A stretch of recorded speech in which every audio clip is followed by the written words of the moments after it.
You're listening to episode 61 of Liz's Healthy Table.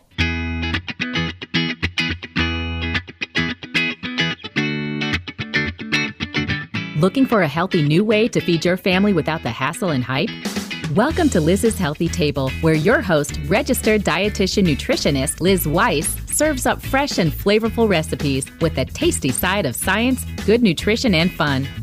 Are you and your family ready for some wholesome food that tastes great too? Don't change that dial. Your food adventure starts here. Welcome to the podcast, everyone. Today's show is all about family dinners. Now, September was National Family Meals Month, which is an initiative spearheaded by the Food Marketing Institute. And now that it's October, I've decided I want to continue the family meal celebration. So I've invited Brianne DeRosa to join me. She is a mom and also the content manager for the Family Dinner Project. And she is also the co-author of the incredible new book, Eat, Laugh, Talk, the Family Dinner Playbook. Now, if I had to give you a hashtag to describe this cookbook, it would be, get this, hashtag mind blown. This book is over the top awesome. Now, maybe I'm just kind of partial to family mealtime. It's kind of my thing, but I'm loving this book. It comes with 52 weeks of easy recipes, hundreds of conversation starters, and you know how difficult family dinners can be when everyone kind of sits there in silence. If you are the parent of a teen, you know what I'm talking about. Also, hilarious games designed to be played right at the dinner table. So it truly is a playbook. So what's in store on this episode, you ask? Well, Brianne and I will be talking about our family dinner experiences when we were kids, and we'll talk about what family dinners look like today, now that we're both moms. Of course, I'm an empty nester, so my life is constantly changing, especially when it comes to family mealtime. We're going to give you lots of tips for making family mealtime happen more often. Now, we know you've got lots of barriers to contend with, things like picky eaters and hectic family schedules. So we're going to cut through those barriers, and we're going to give you easy solutions. We're going to be sharing a delicious family-pleasing recipe for skillet chicken with goat cheese sauce. And if you don't love goat cheese, we've got alternatives for you. So don't change that dial, people. You're going to love this recipe. And we're going to tell you all about the Family Dinner Project, which is a nonprofit initiative that was started back in 2010. And their goal is to champion family dinner as an opportunity for family members to connect with each other through food, fun, and conversation. And one lucky U.S. listener will be able to enter for a chance to win Eat, Laugh, Talk, the Family Dinner Playbook. Just stop by the show notes from this episode, number 61, over at lizshealthytable.com/podcast. And in the show notes, I'll give you instructions on how you can enter for a chance to win. Before we get started today, don't forget to join Liz's podcast Posse, which is my closed group on Facebook. Anyone can join, and you can link to it by heading on over to lizshealthytable.com/podcast. And right there on the podcast subpage in the right sidebar, you'll see a link to the podcast Posse. Liz's Healthy Table is brought to you by my friends at superhealthykids.com, your one-stop shop for recipes, meal plans, cooking videos, and tips for feeding kids of all ages. My show is also brought to you by the Parents on Demand Network. This is an app filled with parenting podcasts, including The Dad Experience. This is a show where dads come together to share victories, parenting fails, and everything in between. The show is hosted by Adam and Mike, and dads come on the show to share their perspective on fatherhood. Hooray for dads. You can check out that show and the podcast app over at parentsondemand.com. So family dinners, they're about to get easier and more memorable, thanks to my guest, Brianne DeRosa. Hey, Bri, welcome to the podcast. Well, thanks so much for having me on, Liz. It's really exciting. Okay, so I have had my eye on the Family Dinner Project for, I want to say, almost a decade. I love what you guys do because family dinners is a topic that's near and dear to my heart. I talk about it a lot on this podcast. Can you just start by telling everybody a little bit about the Family Dinner Project and also about you and what you do for them? Sure. So the Family Dinner Project is all about building a movement of food, fun, and conversation about things that matter. Our work is based on several decades of research that have demonstrated that family dinners actually have a ton of benefits for everyone in the family, from physical well-being to social, emotional, academic, kind of the whole gamut of things that are important, especially to parents. And so what we always say is the research tells us why family dinner is important, but we exist to help families with how are we supposed to have family dinner when schedules are so crazy? How are we supposed to get a meal on the table that everybody will eat?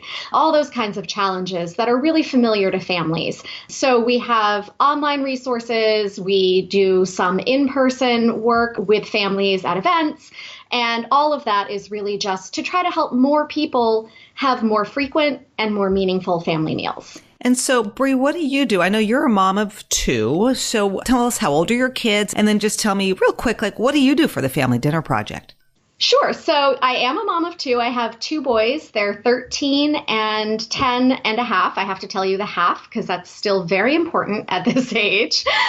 And I am the content manager for the Family Dinner Project. I've been with the team for about 5 years now. I do our web content, editing, social media work, and kind of all other duties as assigned. We're a very close-knit, very nimble team, and we all kind of pitch in to make all of the magic happen. So, here I have my eye on you guys. I know you're out with a new cookbook called Eat, Laugh, Talk.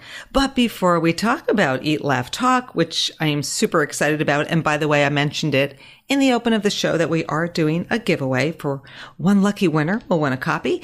But I just really want to talk about family dinners for a couple of minutes because, as I said, it's really near and dear to my heart. When I was growing up, we always had family dinners. When my boys were living at home, one's in college, one's in New York now, always had family dinner. And even as an empty nester, Tim and I still eat together. And I consider that family dinner. And I'm sort of curious what family dinners were like when you were growing up. It wasn't rosy for everybody, and for other people, it was a great experience. But what did family dinner look like for you, Bri, when you were a kid? It's a great question. And before I answer it, I just want to point out that when you say you consider your dinners with your husband now as empty nesters to be family dinner, absolutely. And I'm so excited that you said that because people always kind of ask us, well, if it's just me and one kid, does it count? If it's just me and my husband, does it count? And we say, whenever you're with someone that you care about and who makes you feel good about being you, that can be a family dinner. It could be a friend, right? It could be a neighbor, like Friendsgiving kind of thing. Absolutely. Whoever you connect to and feel great about sharing a meal with, that has the same benefits as a traditional family dinner. But so for me growing up, I had great family dinners. My mom was an excellent cook. My parents were really into making sure that everybody sat down together every night. Most of my childhood, we didn't use any kind of screens or distractions at the table. It was definitely a time to sit and talk. But I sort of laugh because as I got older, as my sister and I became teenagers, my mom got a TV in the kitchen. And what we would do, which I always sort of use to point out to people that technology at dinner time doesn't have to be the world's worst thing. We would turn on Jeopardy during dinner and we'd play along as a family while we were eating. Not every night, but occasionally. And it was sort of a fun way to, after all those years of really connected, talk about your day family dinners, it was a fun way to kind of break the mold, but still have a bonding experience together. And then now you've got your two boys. I have two boys. What's it like now? Are you trying to still do family dinners? Absolutely. Yeah, we've been doing family dinners. I always say from the moment my husband and I lived under the same roof, we were doing family dinner. He also came from a family where dinner was important, and it wasn't even a thing that we talked about. It was a thing that we did. And so now, as the kids get older, I absolutely sympathize with all of the challenges that families face. As your kids get older, there are so many demands on everybody's time, but we still manage to have what I would call a pretty typical looking family dinner 5 to 6 nights a week. And we're working really hard to keep that on the calendar because I do think it's important. So here I am as a kid, right? And I want you to picture my house. We had this kitchen, and in the 60s, it was a typical 60s kitchen because the color scheme was avocado green and like burnt orange, these colors that you just sort of picture, right, from the 60s. And we had this cool round lamp over the kitchen table, almost like a disco ball looking thing. I wish my parents still had it because it's so retro and cool.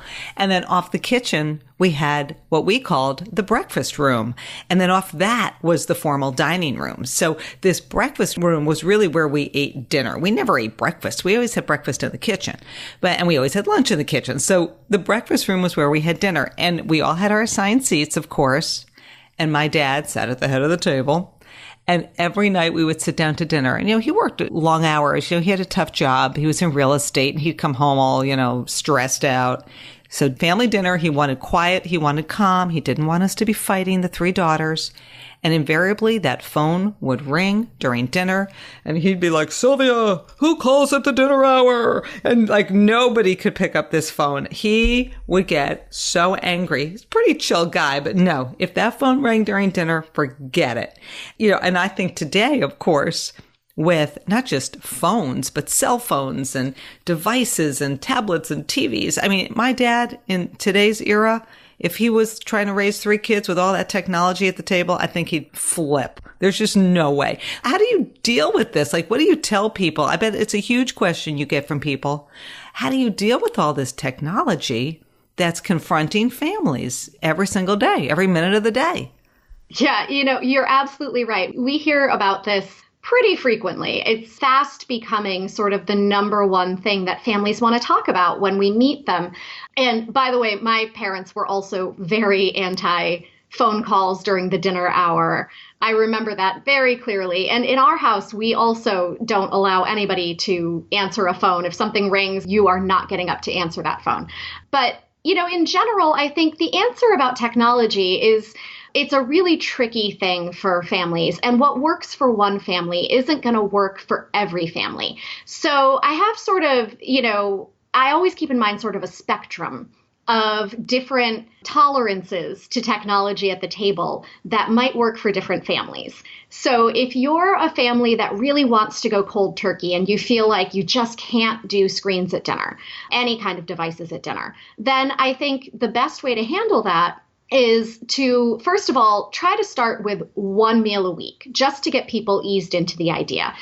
Pick Friday night pizza night or Sunday dinner, whatever it is, and say this is going to be our device-free time. And when people come to the table, have a basket or a box ready, put everybody's devices in it, put it away, somewhere away from the table, and you get it back after you're done eating. That's sort of the cold turkey approach. Then you kind of move on to we're not quite cold turkey, but we really don't want to be using devices during dinner. And in that scenario, I would say one thing that we recommend is to try to make it a little bit of a contest. So you might say, okay, you can bring your phone to the table, but it needs to go face down in the middle when you sit down. And the first person who reaches for their phone or their tablet or their device is going to do the dishes or clear the table or set the table tomorrow night, whatever that thing is, and try to, challenge people to not be the first one who grabs their phone off the table. And then, there's always the opportunity that I think doesn't get enough discussion, which is we live in a wired world. We live in a world where devices are really important a lot of the time to the way that our kids communicate and connect. And sometimes for some families, the idea of not having those devices can introduce more conflict than not. So in that case, we would say it's okay to use technology in a way that enhances your connection rather than distracts from it. So examples would be, not to be self-serving, but we have on our website fun and conversation randomizers where you can hit a button on your phone and it'll keep bringing up different games and conversation starter suggestions for your dinner table. If you want to sit at the table and use your phone to scroll through that randomizer, that's a great way to use a device that furthers your connection instead of shutting it down. Or you can say to the kids, you can use your phone to look up information that's relevant to the conversation. Or if you have teenagers who kind of live through taking photos on their phones, you can say, hey, once during dinner, we're going to each choose a photo on our phone. We're going to show it around to everybody, and we're going to tell the story behind that photo. So it's a way of using the screens to get the kids to talk, as opposed to telling the kids that technology is completely off limits, which can be really hard for some people to stick to. I love this idea of the conversation starters, and it reminds me of just this past weekend. I had a wedding that I went to, and I didn't know a lot of the people, but it was one of these weddings which kind of started Wednesday night, and there was like an event and a brunch and a dinner and a this and a that. And I met the coolest, most interesting people. But by the very last event, which was like the Sunday farewell breakfast, I just joked to a friend of mine. I said, I have run out of conversation starters. I have pulled every conversation starter out of my hat. I'm done. It's like, I'm so exhausted. It was so much fun, but at some point you run out of conversation. But I love the fact that you have, and I know in your book, you also have all these conversation starters because especially with teenagers, sometimes they can be a little bit, I'm not going to say a little grumpy, but they can. Listen, I've raised 2 boys. So it's so nice to have the conversations already prepped and prepared. You guys do the work for everybody. You're such a great resource. And that's why when I found out that your book was coming out, I was so excited that Eat, Laugh, Talk, the Family Dinner Playbook, was finally being released. Now, of course, September was Family Meals Month. I wish your book came out in September. Come on. It's early October. What happened there? Hey, listen, we all know how hard it is to get a book published. So kudos to you. But tell everybody about Eat, Laugh, Talk, because it's not just a cookbook, but it is so filled with resources. And I am just super excited about it. Well, thank you. We're really excited about it too. And actually, I think the timing is kind of perfect because it's allowing us to use all of Family Meals Month to remind people about why family dinner can be so exciting. And then they're prepped and ready to go for that October 1st launch date. Plus, the book is available for pre-order right now. So, just a little plug there. If people want to grab it, you can do so during Family Meals Month. But the book is really, I think, a labor of love. And what it reflects is our decade plus of experience working with over 1 million real families. So the way we've laid it out is really fun. It's 52 weeks with the idea that, if you sat down to family dinner once a week for an entire year, you would need 52 different experiences ready to go. And every week we talk about a real family that we've met. We share their stories. We talk about solutions and tips that we've gotten from them. Some of them are really smart. And we help people kind of tackle different challenges every week. And each week, as you mentioned, does include some recipes. And because we're about food, fun, and conversation, it's not just the recipes, but it's also related games and conversation starters and kind of it's almost, we call it a playbook because it's almost kind of a starter kit. Here's everything you need to sit down and have a really great family dinner tonight. And I also noticed that you break the book down into 6 parts. So part 1 is they're too picky. And then you give each week a tip for kind of combating that. Or one of your chapters is we're too distracted, which is what you and I were just talking about with all that technology. We're too tense. It's too big of a crowd. So you take these big sort of macro problems and then you break it down into weekly strategies, recipes, games, conversation starters, and it all really taps into these challenges that people do experience every day. So I thought you could maybe just tell us, and maybe this is a hard question, but what would you say from working with all these families over all these years? What's maybe the 3 biggest challenges that parents face when it comes to eating together? Because we can talk about it all day. Sounds great on paper, but what are those big challenges? And then I want to come up with maybe some solutions for each of those big challenges. Yeah, absolutely. And you're right. The book is really organized around some of the most common big challenges that we hear from people when we meet them. And so, number one, always and forever, is time. People feel like they don't have the time to sit down together, or if they do maybe have the time to sit down together, they're so rushed in all their other areas of their lives that they don't have the time to actually cook. They don't have the time to plan or shop. Time is it manifests in so many different ways for families, but that busy schedule crunch is absolutely number one.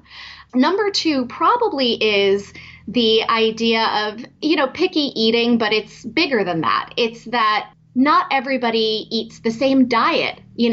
Increasingly you'll have, I know you mentioned to me that your husband's a vegetarian and you're not. Well, that's pretty common in families these days, where it's not just about pickiness. It's about people having different dietary preferences or dietary needs with food allergies. And it's really hard to come up with things that don't require you to cook, 5 different meals. And then third, I would say, is kind of a whole big nut to crack around the connection piece. Whether it's that you come to the table, but things are really tense and awkward and it's hard to get the conversation flowing, or you come to the table and it's hard to peel people away from feeling distracted by devices or by their own to-do lists. Okay, fine, we're at the family dinner table, but I've got about 15 minutes and then I got something else to do. Those are sort of the top things that we hear about and the biggest things that we hope to help families overcome. And I know too from the research, it's not just about gathering around the table, but it's also about sort of feeling connected, positive, and having fun, because you could be sitting around the table, but all be miserable. And I kind of don't feel like that solves the problem. That sort of defeats the purpose. And so you want people to get together physically, but you also want that kind of emotional connection too. Yeah, absolutely. And that's one of the biggest things that we tell people over and over again. I was so sad one day when I got a comment on our Facebook page from somebody who just said, I can't believe there's a whole initiative devoted to family dinners. I had family dinner every night growing up, and it was the most miserable, soul-crushing experience of my life. I would never mandate that for my children. Oh. And I thought, oh my gosh, clearly something was not going the way it was supposed to go.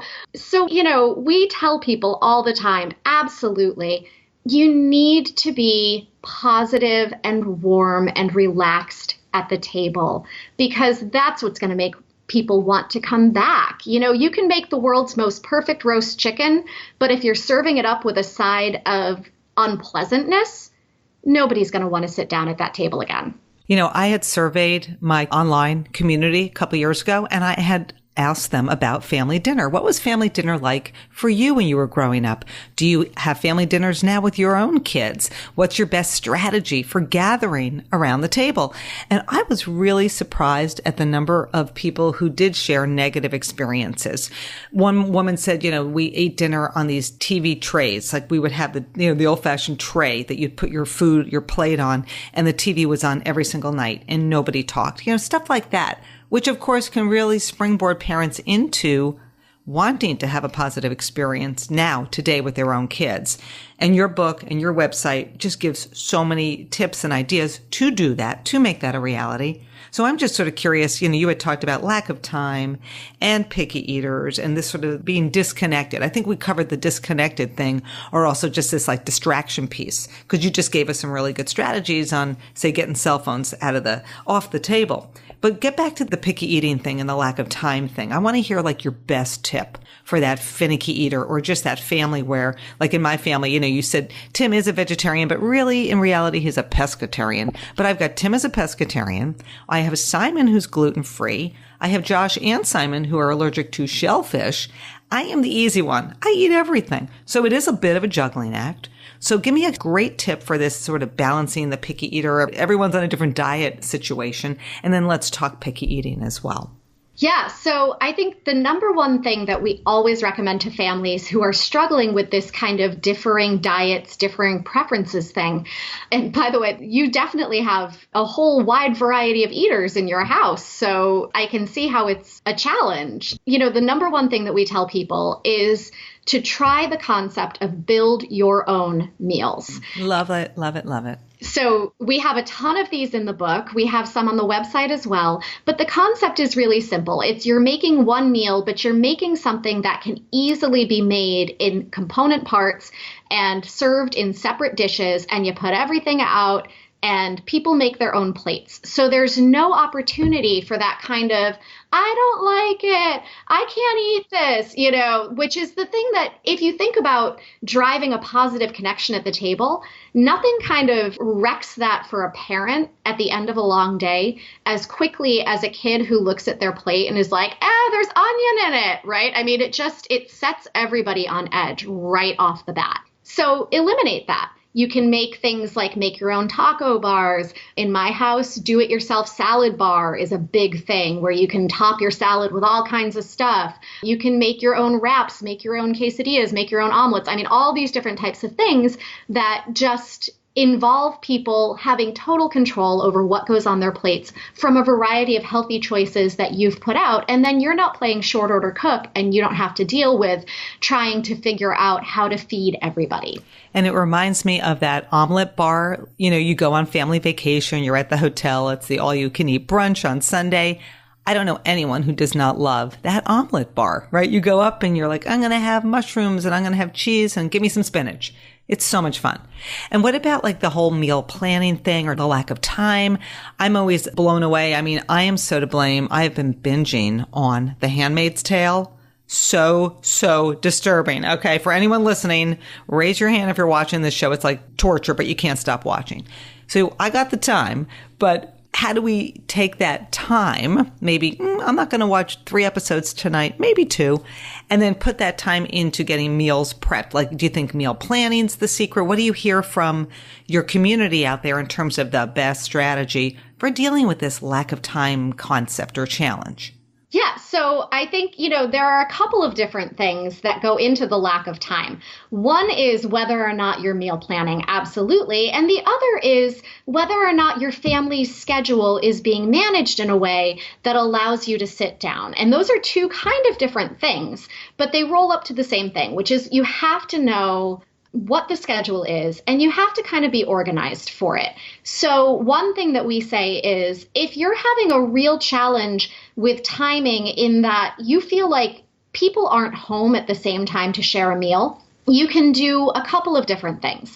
One is to think outside the dinner box, right? We're the Family Dinner Project, and so far we've been talking about dinner, but one of the things that we talk about in the book and on our website, and that I want to make sure to mention here, is that it doesn't have to be dinner. Right? It could be breakfast. It could be Sunday brunch. It could be lunch on Saturday. It could even be after school snacks or late evening dessert together. Just whatever opportunity you have to sit down together for food, fun, and conversation. And you can maybe build off of that. When you have one successful format where everybody is able to come together, it usually success breeds success, right? So you can think about adding just one more and then maybe one more, and it grows. The other thing about that is you can think about having split shift dinners. So yes, it's optimal for the entire family to be present. But if you've got a situation where, 2 family members are home at 6 p.m. and then have to leave, and 2 more family members are home at 7:30 p.m.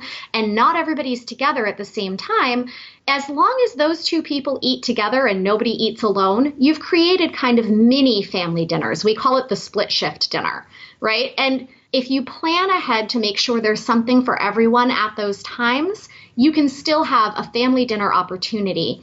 It's just kind of in a microcosm. As far as meal planning goes, yeah, I don't think I've heard from any family that meal planning is unimportant. So it's really about how are you capitalizing on that? And the biggest tip that we have is, look, meal planning is going to work differently for every family. But if you have the ingredients and know-how for 3 fallback dinners on hand at all times, then no matter what your meal planning scenario looks like, no matter how things go awry, you're always going to be able to make dinner. And the fallback meal needs to be quick, easy, healthy, not too controversial for all of the different palates. And it should be something that you can always have the ingredients on hand for. So in the book, we have one that's like a pasta with chickpeas and tomatoes. It's all pantry staples, stuff that doesn't go bad. Or families will tell us that they always keep eggs on hand so they can make scrambled eggs and toast if it's just crazy that night. You know, whatever it is, it can be sandwiches, it can be a frozen lasagna, it doesn't matter. But always make sure that you have those fallback meals ready to go. And then meal planning is a whole different ball game, because if you fall off the wagon and you didn't plan this week or you didn't get to the grocery store, it's still okay. Yeah, I think that's so important, just having that well-stocked pantry. It makes your life so much easier. You know, when I was looking through the book, I was just blown away by all the tips, right? It's like, how many ways can we skin this cat? That's an awful expression, but you have 52 great tips. And one of them is, which I thought was kind of cool and different, was to lean on a dinner village. What does that mean? And how do we lean on each other like neighbors, you know, to get dinner on the table? Yeah, you know, and I have to say that whole concept came to us first from families on a military base. So we've done a lot of work with military families over the years, and we've learned so much from them, because if you want to talk about people who have unique dinner challenges, you know, often we're talking about people who have family members who are on deployment for months at a time, who might be picking up and moving every 6 months to a year. I mean, there's so much that can disrupt the family dinner routine for a military family, and they have been such a great resource for us. This dinner village concept came to us from an Air Force base where families were talking about, hey, you know, when we have our loved ones deployed, it's so much harder to handle all the carpooling and the kids' schedules and all the things and get dinner. So often what we'll do is we'll establish a group, and we'll make, you know, everybody will make one big batch of meals, you know, a big, huge pot of soup that'll feed like 5 families, right? Or 5 of the same casserole. And everybody's just cooking the one thing, but in quantity, and then we swap. So all of a sudden, you've filled your fridge and freezer for the week, and you've got dinner for your whole family for an entire week, but you only had to cook once. Oh, I love that. It's a great tip. So cool. It's such a great tip. And we have found since that time that we've talked to a lot of families who are in different situations, who are not necessarily military families with the same kind of challenges and pressures, but who are using this same type of concept, especially at difficult times. So we have, you know, in the book, we talk about one family that we know.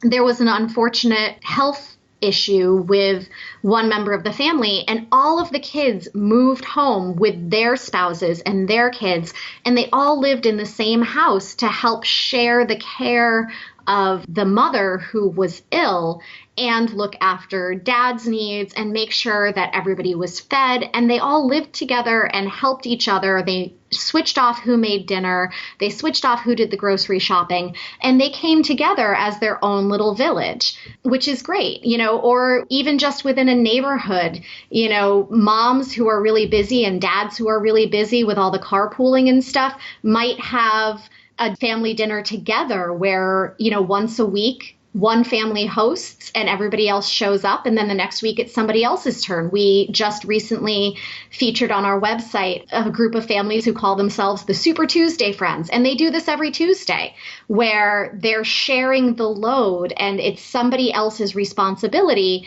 every week, so that there's always at least this one time where you don't have to cook and you get to enjoy not just a family dinner, but a friends and family dinner, which is really great. I love that. I want to be in that group. Darn it. They seem like so much fun. Yeah. Yeah. And I know you talk in the book too about freezer cooking clubs. I actually did a podcast episode on freezer cooking, you know, where you get together with friends and you batch cook and then everybody freezes. And then you always have that, you know, several meals in your freezer that you can just pull out. And it just takes that pressure off family dinner. Makes life so much easier. So many great strategies. I love it. And I love the book. And I thought maybe we could spend a little time talking about one of the recipes, because the biggest challenge I always hear from my listeners and readers is, what do I make for dinner tonight? So that's why this podcast is always filled with recipe ideas for people. And so when I was looking through the book, even though Tim is a pescatarian, I thought, you know, I don't really have a lot of chicken recipes that I've been sharing lately because he's a pescatarian. Why don't I make the skillet chicken with goat cheese recipe from Eat, Laugh, Talk and share that with everybody on the podcast? So I thought maybe we could talk about that recipe. Yeah, love to. So basically for this recipe, tell us what we'll need for the recipe in terms of ingredients. And then I have one little thing to add. When you get to ingredient number 2, with the chicken, I want to just tell you what I did. So why don't you just tell everybody about the ingredients, and then we'll just talk everyone through the prep. Sure. So the ingredients list is very simple and minimal, which is what you'll find throughout Eat, Laugh, Talk. We really rely on, you know, just a few ingredients to get dinner on the table fast. This recipe calls for olive oil, boneless, skinless chicken breasts, garlic, the canned crushed tomatoes, salt and pepper, goat cheese, and fresh basil. And that's it. So easy. All right. So let me just tell you, from that ingredient list, you guys had called for 4 boneless, skinless chicken breasts. And so I like buying them in this pack of 6. So they're like 4 ounces each. And they're each kind of vacuum sealed, if you will. So you could freeze, maybe you're only going to use 3 of them. Then you could freeze 3 of them and use 3, freeze 3. But anyway, I used 6 of these 4-ounce boneless, skinless chicken breast halves. And so for the recipe, I feel like there's a lot of flexibility, because if you go to the store, as we know, when you buy chicken breast, it can be, 8 ounces each. And depending how many people are in your family and their appetites. So that was the only little change I made. And I will say, for anyone out there who doesn't love goat cheese, because you're out there, I know it. Just like there's people out there who don't like cilantro, and I get it, but you can use feta cheese. And I love feta. And then it would be sort of a Greek kind of inspired thing. You could add a little oregano. So for this recipe, you're going to begin by just heating 2 tablespoons of olive oil in a deep skillet over medium heat. And I like the deep skillet because sometimes, things splatter, and that way it's like in there. Plus you're going to add the tomatoes later. And then basically you just cook the chicken. You don't season with salt and pepper, but you just cook the chicken breast halves, a few minutes, maybe 45 minutes on each side. Then you pull them out of the skillet and you set them aside. And then you saute up that garlic, and your kitchen starts to smell so good. And I don't know about you, Brie, but when it comes to like mincing garlic, sometimes I'll chop by hand, and other times I just use a garlic press. I want it easy. Yeah, absolutely. And, I'm not a garlic press devotee, but my sister loves her garlic press. So we're very polarized on that. But I think if the garlic press is your friend, you should go for it. And I can remember the late Anthony Bourdain had talked about in Kitchen Confidential, he had just totally ragged on people who used the garlic press. And I have literally, okay, this is like a true confession. I've never shared this. I feel guilty every time I use it because he just thought it was the worst thing in the world. Well, I do remove like the skin from each garlic clove first. So when I'm crushing it, I don't have like anything like that coming through, the flavors of the little skin on it. But I feel guilty when I do it. All right. I feel like I need to lie on a couch now. I need therapy, but I need easy. I have to say, my mom, actually, who was a fabulous cook, she never minced garlic or used a garlic press. She got the little jars of pre-minced garlic in the produce section of the grocery store. She kept those in the fridge. So she would have just tossed like a teaspoon of that into this and called it a day. So, no kitchen therapy. You do what works. Yeah, this is liberating. Or you know what? You can buy it frozen at Trader Joe's. They have them like in those little cubes. Yes. So like right now we're saving time, and we love to save time. Absolutely. So we're going to saute the garlic just 30 seconds to a minute because you don't want to burn it, right? And then you pour in this 28-ounce can of the crushed tomatoes. And I love this part of the recipe because some kids, and maybe adults who are a little bit finicky, don't like the diced tomato. They don't want all those chunks. And the crushed tomato, it's like a sauce, right? So you pour that in, and then you just kind of let it bubble for about 5 minutes. And then you pop the chicken back in with any kind of accumulated juices, and you kind of nest the chicken in there, and you just let that simmer and bubble for 5 more minutes. And then you just crumble the goat cheese. I used a little bit less. The recipe called for 8 ounces. I think I might have ended up using about 4 to 6. But you add the goat cheese or the feta, whatever cheese. Maybe it could be mozzarella. Why not? And then you just let that melt into it for 2 minutes. And then you just chop up your basil. You could kind of cut it into little thin ribbons if you want to, or just chop it up. And then you add your fresh basil. And then I served it over pasta. Mm-hmm. So good. So easy. And I would think if you have finicky kids, this would go over really big time. You know, it does. And here's the thing. I make this all the time in my house because my husband loves goat cheese. So this is a riff on when we were first married. I used to make this really fancy, like stuffed chicken pinwheels with goat cheese and tomatoes and it was crazy good, but it was so time consuming. And as soon as we had kids, that went out the window. So this is sort of now we have kids and we don't have time to deal with pinwheels of chicken, take on that recipe. Which is actually why there's 8 ounces of goat cheese in it, because he loves goat cheese, and that was the primary driver. But we have one kid who doesn't like goat cheese at all, still eats this recipe, doesn't complain, doesn't even seem to realize there's goat cheese in it. I would say, though, you know what? If you hate goat cheese, feta's a great alternative, but also you can take this in so many different directions. You could pull it off the heat and stir in a little bit of sour cream. If you're dairy-free, you can take it in a little bit of a different direction and just swirl in some coconut milk to give that nice creaminess to the sauce. Anything like that will work. This recipe, like so many others in the book, is really intended to just be a guide. It's a roadmap. You know, we want people to do what works. So if the frozen garlic from Trader Joe's and coconut milk is the way you make this recipe, great. If you're, going to make it the classic way, do it exactly as written, great. We hope you love it, but don't feel pinned down. Family dinner should be easy and fun, not prescriptive. Yes, don't feel pinned down and don't make a pinwheel chicken, whatever you do, unless you have all afternoon. Right. It used to take me so long to make that dish. And I'm like, honey, I love you, but I have way more things to do with my time now. Right, exactly. We've got, a full plate with our 2 kids. Well, there are so many recipes in the book, and I think there's 3 recipes per tip. Is that right? Do the math. Yeah, most of the weeks in the book have 3 recipes. So you've got about 150 recipes total in here.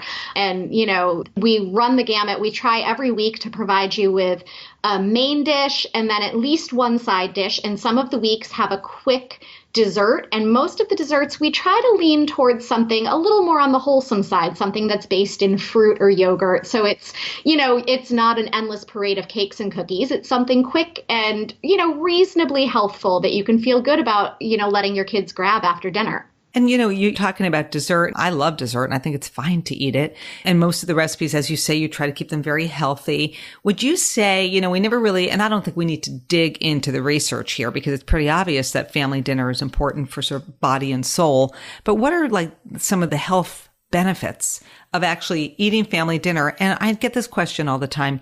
How many times a week do you have to eat together to reap the benefits? So, there's no magic number, right? What I'll say is if we're going strictly off the research shows that the optimal window for getting all of the benefits is eating together about 3 to 5 times per week. But eating together once a week is better than not eating together at all. Right? So we kind of say to families, listen, 3 to 5 is a great goal to shoot for if you can make it happen. More than that is the gold star, right? If you start with once and that's all that you can manage, that's great. Make it a great 1 and see over time if you can add another 1. So if you're starting with 0, go to once a week. If you're starting with once a week, go to twice a week. See how that feels. So, you have to do what's realistic or you're never going to stick to it. And that's really the most important thing. But as far as benefits, there are so many, and we talk about them in the preface of the book pretty deeply. So that's a great place to get that information. We also talk about them on our website. But, certainly family dinners are shown to improve eating habits over the course of someone's lifespan. That if you ate family dinner as a kid, then when you're an adult, you probably have better eating habits than your peers who didn't eat dinner with their families. We also know that family dinner is great for you socially and emotionally, and it's great for things like lowering anxiety, risk of behaviors in teenagers that parents really are hoping to avoid. So things like promiscuous behavior or experimenting with drugs and alcohol. The risk of those behaviors is lowered among kids who eat with their families. We also find that kids of all ages are more resilient and have better self-esteem if they eat with their families. So they tend to bounce back more quickly and effectively from bullying. They tend to have better relationships with their peers at school. And interestingly, little kids who eat with their families have bigger vocabularies and better pre-reading skills than kids who don't eat with their families, even more so than kids who are read to. They have larger vocabularies because they're hearing their parents use words at the dinner table, describing their day, talking to each other, that they might not encounter even in fantastic children's literature. And by the way, we're not saying don't read to your kids. We love reading to your kids. We encourage you to read to your kids. But you should also eat dinner with them and talk to them, because involving them in the dinner conversation actually has benefits of its own. I love that whole concept of bigger vocabulary. Go figure, right? So cool. Well, thank you, Bri, for all of your awesome tips and your recipe ideas. And I always love to end the show. This is sort of a new feature to season 3 of the podcast. And that is, I have a mason jar and I fill it with questions, and I'm going to pull one out. So it's kind of like a mystery question, okay? This is great. Conversation jars are near and dear to our heart, so I love this. I know they are. Maybe that's where I got inspired. So I've got this jar, and all right, here's your question. Ready? Yep. Maybe this is a question in your book. I don't know. All right. If you were stranded on a lush desert island, what is the one pantry item you would want to wash up on shore, and why? Oh my gosh. Ooh, talk about a hard one. Only one pantry item. You're growing things on the island. It's lush, okay? Yeah, and I'm going to assume that, if it's a desert island, I've got coconuts so I can make cooking oil. Because the first thing that came to mind was cooking oil for a practical purpose, but I can probably press that from my coconuts. So I'm very enterprising. I'm going to say pantry item, then I want pasta. Because I can mix it with so many things, and I can get some of those staple carbs that I'm going to need for the energy to build my raft and get back to civilization. Okay. I'm with you on the pasta. And I certainly hope that there are avocados growing on that island because, that's my favorite food. So there you have it. I love avocados, but I thought maybe that was going to be too, avocados are like this weirdly polarizing food right now. And I thought, maybe that's a little too millennial of an answer or something. Mm-hmm. And it's not really a pantry item. So no, true. Anyway, well, pasta it is. Well, Bri, before I let you off the hook here, can you just tell everybody where they can find you and the Family Dinner Project online? Give us your website, give us your social handles. Yeah, so you can find us online at thefamilydinnerproject.org. So that's our website. We are on Facebook, Twitter, Pinterest, Instagram. So you're looking for The Family Dinner Project on Facebook and Instagram. Pinterest, it's Fam Dinner Proj. And on Twitter, it's FDP_tweets. Okay. And I will give links in the show notes. I will share that recipe. We're going to share a lot of tips, so the show notes will be fantastic. And I think I'm going to do a separate blog post on that recipe so you guys can print it off and really dig into it that way. So, Bri, thank you so much for joining us today. Thank you so much for having me, Liz. It was a lot of fun. And just one last plug, that Eat, Laugh, Talk, the Family Dinner Playbook, is available for pre-order now and is officially coming out October 1st. So ask for it wherever books are sold. And this show, by the way, is coming out right around October 1st. So you won't have to pre-order it. It's going to be available. So I encourage everybody to check it out. We're doing a giveaway. Come on over to the show notes page, enter the giveaway. If you love the podcast, I hope you'll post a review on iTunes, Stitcher Radio, wherever you get your podcasts. Tell a friend or 2 or 3 about the show. And as always, thanks for listening to Liz's Healthy Table.